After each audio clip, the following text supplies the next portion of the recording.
আজকে মাননীয় প্রধানমন্ত্রীর উপস্থিতিতে আমাদের বিজেএমসির অন্তর্গত জাতীয় jute mill, star jute mill এবং প্লাটিনাম জুট মিল, এই তিনটা জুট মিলের বেসরকারি উদ্যোক্তাদের সাথে লিজ চুক্তি স্বাক্ষর সম্পন্ন হয়েছে। আপনারা জানেন যে মাননীয় প্রধানমন্ত্রীর নির্বাচনী কমিটমেন্ট ছিল নির্বাচনের আগেও এবং নির্বাচনের পরেও।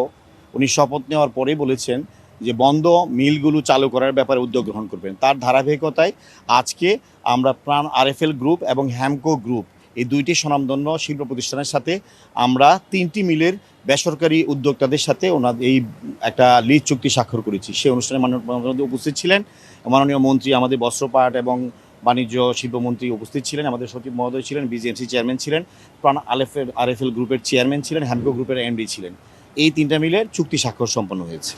কি আশা করছেন আমরা এই চুক্তিতে আমরা এটাই মেসেজটা দিতে চাচ্ছি, আমাদের যে কমিটমেন্ট ছিল, মাননীয় প্রধানমন্ত্রীর যে একটা সিদ্ধান্ত ছিল বন্ধ মিলগুলো চালু করা, দেশে কর্মসংস্থান তৈরি করা, তার ধারাবাহিকতায় আজকে আমরা সরকারের আগামী 16 তারিখে 17 তারিখে 6 মাস পূর্ণ হবে। এই 180 দিনের এই সময়ের মধ্যেই আমরা তিনটি মিল ইতিমধ্যেই বেসরকারি উদ্যোক্তাদের মাধ্যমে চুক্তি স্বাক্ষর সম্পন্ন করলাম।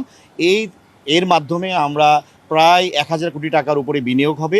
আমাদের প্রায় দুইটা মিল মিলিয়ে, তিনটা মিল মিলিয়ে 11,000-এর উপরে কর্মসংস্থান হবে। সব কিছু মিলিয়ে আমরা এটাই বলতে চাই, আমাদের এই যে বন্ধ মিলগুলো চালু করার মাননীয় প্রধানমন্ত্রীর যে উদ্যোগ ছিল, যেই কমিটমেন্ট ছিল, তার একটা শুরুটা আমরা করলাম এবং আগামী কিছুদিনের মধ্যে আরও কিছু মিলের চুক্তি স্বাক্ষর সম্পন্ন হবে। তাতে দেশে যেমন শিল্পায়ন হবে, অর্থনীতিতে একটা অবদান রাখতে পারবে, পাশাপাশি বেকার সমস্যার সমাধানের ক্ষেত্রেও এই উদ্যোগ কাজে লাগবে।